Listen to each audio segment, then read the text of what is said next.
Halo semuanya, perkenalkan saya Agnes Kisha Tamara dari absen 1 dari kelas 10F. Dalam PPT kali ini saya akan membahas tentang sejarah, letak dan pendiri, raja-raja, peninggalan, masa kejayaan, masa keruntuhan, dan faktor perkembangan. Dalam PPT kali ini pertama-tama saya akan membahas tentang sejarah Kesultanan Samudra Pasai. Mengutip buku Tinggalan Sejarah Samudra Pasai oleh Cisa tahun 2014 dikatakan bahwa kerajaan Samudra Pasai pertama kali ditemukan lewat adanya 3 batu nisan bersurat yang ditemukan 2 di Lubuk Tue, Maurah Mulia, dan 1 di Malang Ulim di daerah Kabupaten Aceh Utara. Isi dari batu nisan tersebut menggambarkan bahwa adanya pemerintahan Islam yang terjadi pada pertengahan abad ke-7 Hijriah atau 13 Masehi. Saat itulah tonggak pertama kerajaan Samudra Pasai berkembang. Kerajaan Samudra Pasai menjadi salah satu benteng pertahanan yang kuat di Nusantara. Kerajaan ini didirikan oleh pimpinan angkatan perang asal Mesir yakni Nasimuddin Al-Kamil dengan nama semula Kerajaan Samudra. Kerajaan Samudra disebut sebagai kerajaan Islam pertama di Indonesia. Perkembangan Kerajaan Samudra Pasai terjadi ketika Kerajaan Sriwijaya sedang merosot akibat perlawanan dari Kerajaan Kolak. Kejayaan Kerajaan Samudra Pasai terjadi saat pemerintahan Sultan Malik At-Tahir II atau Sultan Ahmad. Kejayaan tersebut dibuktikan dengan catatan Marco Polo yang menyebutkan bahwa pusat dari perdagangan yang sangat berkembang terjadi pada saat pemerintahannya. Sultan Malik At-Tahir II berkuasa mulai dari tahun 1326 sampai 1349 Masehi. Selanjutnya saya akan membahas tentang letak dan pendiri Kesultanan Samudra Pasai. Letak Kesultanan Samudra Pasai terletak di pesisir pantai utara Sumatera, kurang lebih di sekitar kota Lok Seumawe dan Kabupaten Aceh Utara, Provinsi Aceh, Indonesia. Selanjutnya saya akan membahas tentang pendiri Kesultanan Samudra Pasai. Kerajaan ini didirikan oleh Maurasilu yang bergelar Sultan Malik As-Saleh sekitar tahun 1267 Masehi. Selanjutnya saya akan membahas tentang raja-raja Kesultanan Samudra Pasai. Berikut ini adalah raja-raja yang memerintah Kesultanan Samudra Pasai. Totalnya ada 20 raja-raja. Selanjutnya saya akan membahas tentang peninggalan Kesultanan Samudra Pasai. Pertama-tama saya akan membahas tentang makam Sultan Malik As-Saleh. Kerajaan Samudra Pasai meninggalkan jejak berupa beberapa makam dengan batu nisan yang indah bentuknya. Salah satunya adalah makam Sultan Malik Al-Saleh atau Merah Silu, pendiri sekaligus raja pertama Kerajaan Samudra Pasai. Makam dengan angka 1297 Masehi ini diklaim sebagai batu nisan tertua yang ditemukan. Batu nisan pada makam Sultan Malik Al-Saleh menunjukkan bukti adanya pengaruh Islam dari Gujarat di Samudra Pasai. Selanjutnya saya akan membahas tentang lonceng Cakradonya. Lonceng Cakradonya adalah peninggalan kerajaan Samudra Pasai yang diperkirakan dibuat pada tahun 1409 Masehi. Lonceng setinggi 125 cm dan lebar 75 cm ini berupa mahkota besi berbentuk stupa.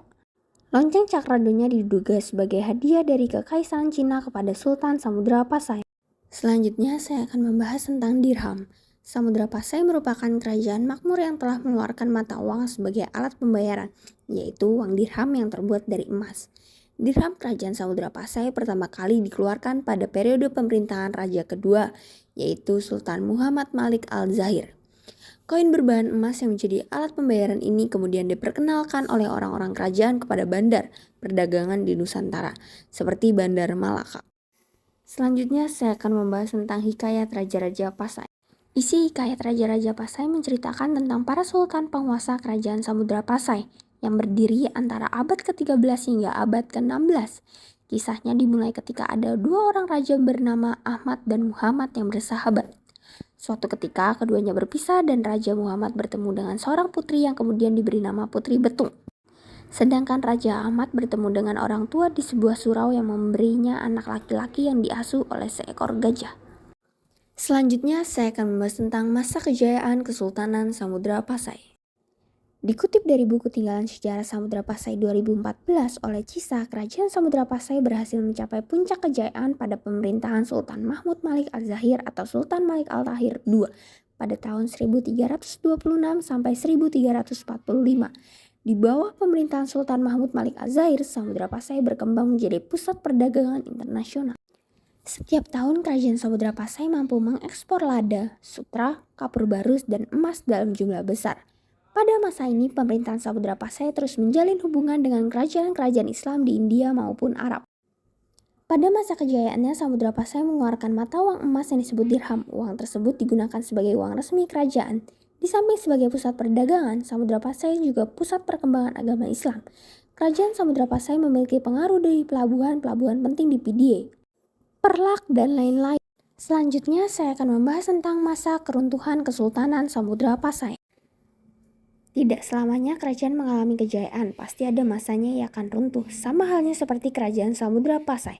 Pada tahun 1521 di bawah pimpinan Sultan Zain al-Abidin, Portugis menyerang kerajaan ini karena iri dengan kemajuan dagang mereka yang begitu pesat.